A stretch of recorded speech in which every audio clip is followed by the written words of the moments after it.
Today in American history, President Ronald Reagan ends nuclear negotiation talks in Europe with the Soviet Union until a reduction of Soviet oppression in Poland. That's a lot of big words. What does it mean? Basically, America was very against nukes at this time, as they should be. And this led to both America and the Soviet Union saying, hey, let's pull some of our nukes out of Europe. But both sides kept saying stuff like, hey, America, I thought you weren't going to stay in Austria. Oh, yeah, well, your nukes are still in Italy. Both nations did not trust each other, and it was sort of like a toxic relationship. Reagan was fed up and then said, hey, the negotiations will not continue until you guys, the Soviet Union, stop being mean to Poland with your labor camps and all. I hope you guys liked my Ronald Reagan impression, but now it's time for DP News. Knock, knock. Who's there? It's DP. DP who? It's DP News. And it starts now.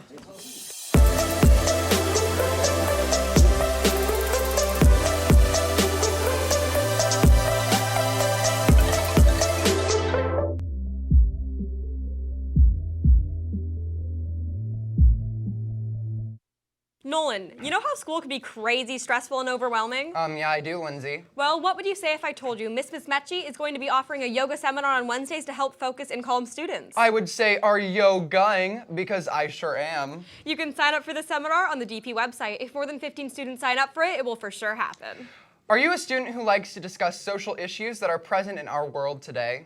You should join Talking in Class. Talking in Class is a program that empowers students to talk about real issues that are in our community. These sessions will take place on February 13th, 22nd, and 28th. If you are interested in being a part of this, pick up an application in the counseling office. Sophomores interested in IB classes, listen up. This Wednesday during seminar, there's an informational meeting in H30 about IB classes, so make sure to go check it out.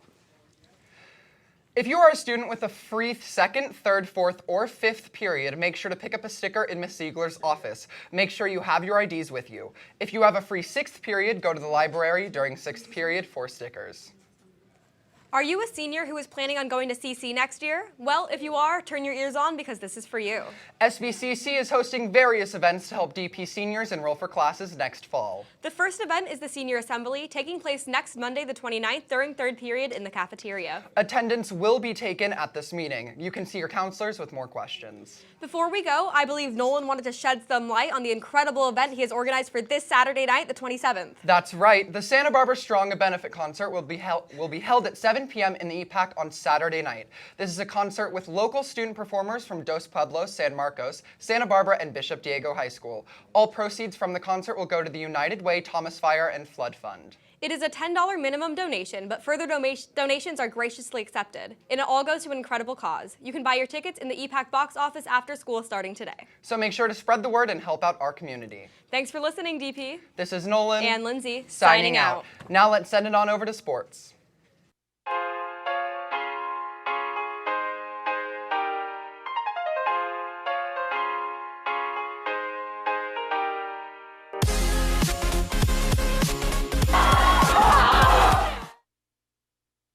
Good morning, Dos Pueblos.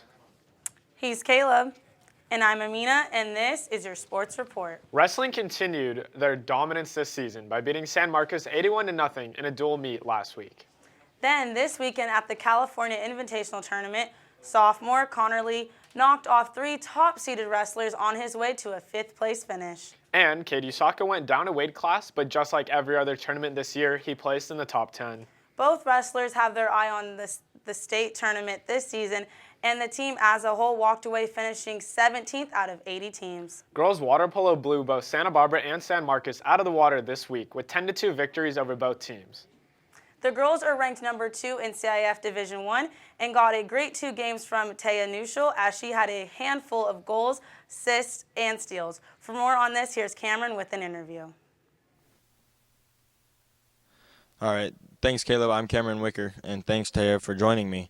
For those who don't know much about water polo, could you describe what a game would be like? It's just a really physical sport. You get a lot of people trying to hit you and kick you underwater. That's awesome. And so you guys, the girls water polo, beat San Marcos 10-2 this past Thursday, and you had what your coach said was your best game yet for sure, with 2 goals, 3 assists, and 2 steals. What would you attribute such a good game to? We've just been working really well as a team. We really know where to pass it. basically everyone played really well in that game. That's really awesome. And so our pool has it's been out of use for the past 2 weeks, and with finals on everyone's mind, the team was still able to stay focused, and you were able to pull out that win. How did you guys prepare for the game? We've just been practicing at other pools, and we've just been going through everything that we practice here, so it's been basically the same. That's cool. That's really nice. And so thank you so much, Taya. Back to you guys in the studio.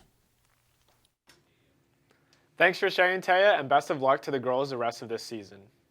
Boys basketball beat Bishop Diego in a non-league match up in which the proceeds raised money for the first responders, mudslide victims, and the Red Cross. In the win, Joseph Zamora scored 15 points and grabbed 12 rebounds for the Chargers.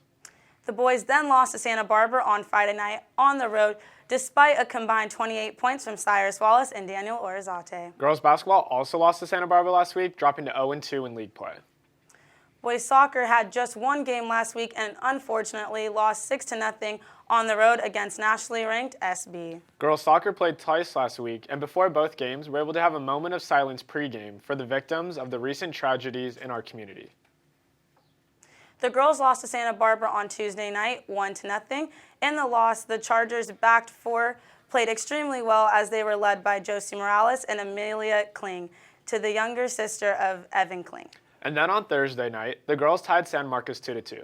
Sophomore Camila Pickett drove home a penalty shot in the first half and found the back of the net again from 30 yards out to provide the Charger offense that night. That's all for today, Chargers. Tune back in tomorrow for more. The show Is now over.